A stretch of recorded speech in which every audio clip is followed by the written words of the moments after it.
So the first part of the stage is that it's growth. It's not growth at any cost. It's the growth at the right cost. So we need to. The levers are there's a couple levers, right? First thing you see here is total amount of bookings for this given month. What we're looking at is a workbook that we give to members of Pavilion that are taking CRO school, and what we're trying to help them do is to begin to play with the math of the profit and loss statement of the financial statement, right? So let's take a given period of time. Let's say it's a month. We just booked $65,000. Okay, so one of the lever, and we have 8 new customers. Okay, so first lever is price. That's a lever, right? And there's plenty of situations and there's plenty of worlds where people really, really like your product. They just won't pay you enough for you to build a business around it. And sometimes you want to shout at the world and you want to say, no, no, no, we have product market fit. They just won't pay enough. And the answer to that question is unfortunately, then you do not have product market fit, right? Product market fit is they agree that what you're doing is valuable enough for you to continue to exist as a company. So let's look at if we're charging enough, right? And it's not because sometimes you say the answer to this is to raise prices. Well, it's only the answer to raise prices if your customers will pay the higher price. If they will not pay the higher price, then again, you might have a beautiful solution, but now it's your job to figure out how to deliver it more cheaply. Okay, so first thing we want to look at is price. What is our average price? Well, it's going to be 65,000 divided by the number of customers we brought in, which you see in that row, and that cell B6 is $8,125. Okay, so basically we're charging 8 grand. Might say a different number on the rate card, but that's fundamentally the price that we're charging because that's what people are paying. Okay, we have a lever there. We can try and charge more, we can try and charge less. What's the second main lever that and I guess there's kind of 2 levers, right? There's long-term levers and there's short-term levers. So let's look at short-term levers. The next short-term lever is how much you're paying your sales team, right? And how much you're paying to acquire the customer.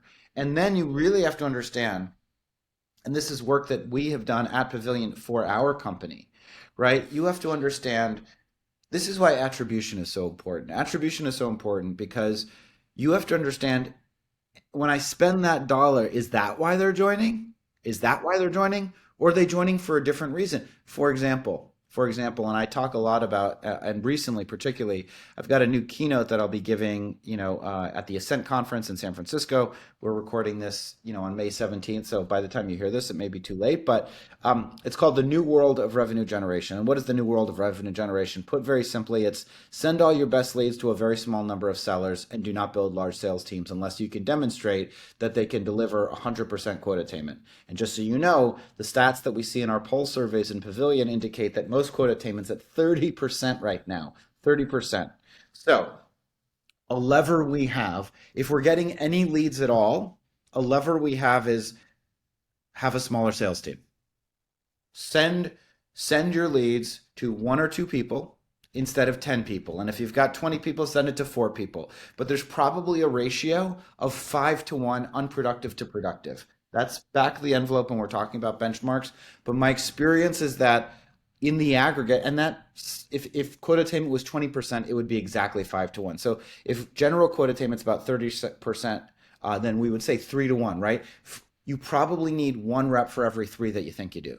That might be possible. Well, I would look at the math for your business, but the next lever would be this is what you're spending. Now, down here is what we call customer acquisition cost, right? So this is what we're paying our sales team, what we're paying the marketing team, all of the tech that we might use, and then of course any paid acquisition, Google ads, LinkedIn ads, and then of course the most famous dumb investment of all time is your PR agency, sadly, to all of those PR professionals out there, but I've never seen this truly, sing when it comes to helping people make money. But nevertheless, this is what this company is spending. Okay, so the next direct short-term thing that you can impact is your customer acquisition cost.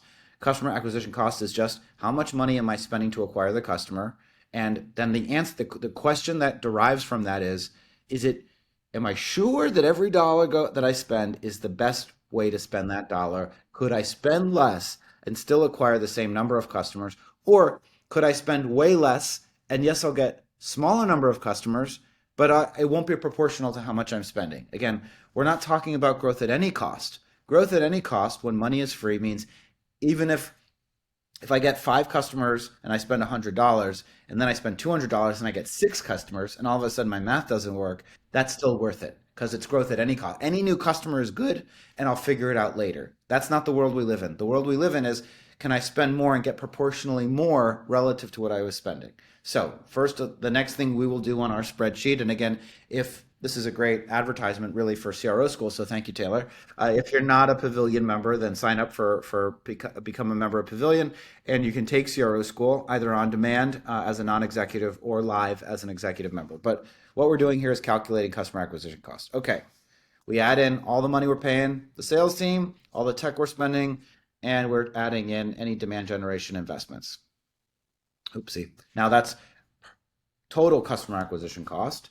And of course, what do we want to make sure? Well, it's per customer, right? So we want to divide by 8 so that we can figure out, okay, what are we spending per customer? Okay, so first of all, we're spending $6,421 to acquire the customer.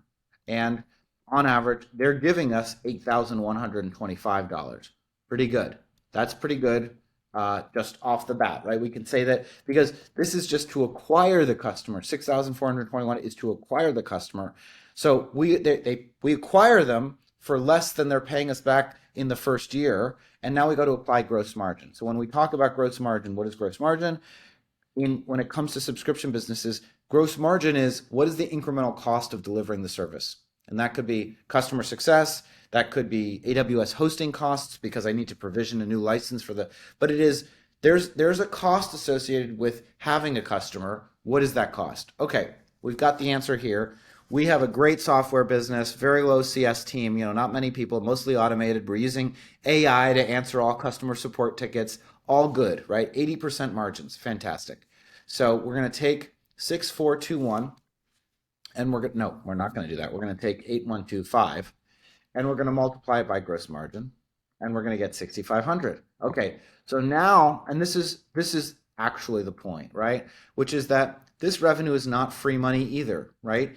We get 8,000 bucks. It's going to cost us 20% of that, which is about 1,600 bucks, to service the customer. And what's left is what we have to run the business with, and that's 6,500. So now what we're really doing is we're comparing 6,500 to 6,421.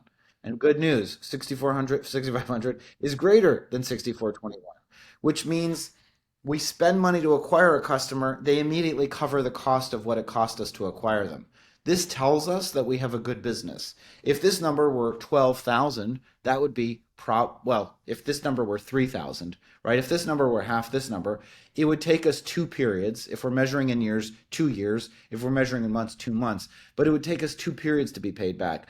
But this tells us we're paid back in under 1 period. Why is that important? That's important because you can take the money that they use to pay you back and you can funnel it back into growth. You can acquire another customer for 6,421. They pay you back another 6,500, and we keep doing that till this math breaks, and it will break because all channels dry up. But meanwhile, we've got a bunch of customers, and once they're gone away, once we spent this 6,421, as we just looked at, it only costs us 1,600 bucks a year to service them. So this $6,500 is all essentially profit, operating profit or gross margin that we can use to run the rest of the company with. Okay, so then there's 2 big numbers that we look at when we're looking at unit economics. We're looking at payback period and lifetime value of the customer relative to the customer acquisition cost. And again, remember that lifetime value is basically adding up all of the 6,500s that they pay us for however long they spend with us and comparing it to this 6,421. And so first thing we want to look at is payback period. This means how quickly do we get this money back? And we just talked about how this 6,421, this is cost, and they give us back 6,500, which means in under 1 period, we get our money back. So here's what we're going to do. We're going to divide 6,421 divided by 6,500, and then this is in months because we're going to normalize for months, which means we're going to multiply by 12. And that gives us 11.9. So we're paid back in under a year, and benchmarks, again, when you're paid back in under a year or under 1 period, you're doing great. You're doing really good. And what it's telling you is that you can invest back into the business, that's an investable business. Now let's look at our lifetime value. That's average gross margin, which is this 6,500 divided by this 14%. What does that mean? That means this is how long this is the total value of money that you're going to get after you service the customer over the lifetime of their relationship. It's 1 over the churn rate. The inverse of the churn rate is how long they stick around times this gross margin contribution per customer. Okay. So again, and just think about it this way. If this number were, let's say 25%, right? Then it would be 6,500 times 4. Let's make sure that that's true and look that it is true, right? 6,500 times 4 is 26,000. So, but the actual that we use in the worksheet is 14%. Here's the point. We collect $46,000 worth of gross margin cash over the lifetime of their relationship with us, and we only spent $6,400 to get them in the first place. So what's LTV to CAC? It is lifetime value divided by customer acquisition cost. There we go, 7.2. Is that good? The answer is, because we want a happy spreadsheet. Yes, it's fantastic. It's fantastic. What are benchmarks? David Skock, the godfather of SaaS, pioneered 3 to 1. You want this number to be 3 times what this number is.